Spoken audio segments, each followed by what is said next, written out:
Now we are engaged in a great civil war, testing whether that nation or any nation, so conceived and so dedicated, can long endure.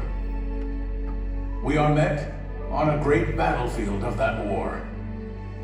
We have come to dedicate a portion of that field as a final resting place for those who here gave their lives, that that nation might live. It is altogether fitting and proper that we should do this.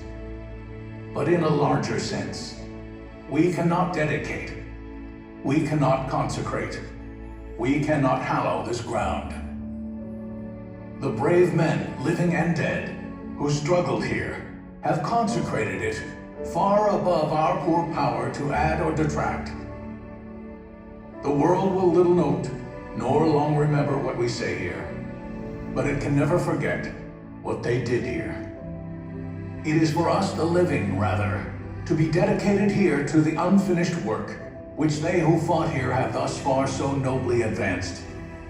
It is rather for us to be here dedicated to the great task remaining before us, that from these honored dead we take increased devotion to that cause for which they gave the last full measure of devotion.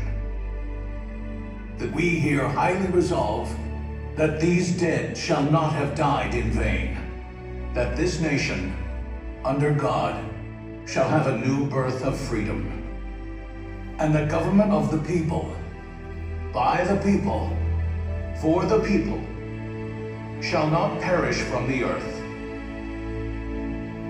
The blood of over 500,000 Americans is spilled in this Civil War. President Lincoln's enduring hope is to give true meaning to the sacrifices of so many, to lead us to that new birth of freedom. With the end of the war and the end of slavery, a new birth truly begins.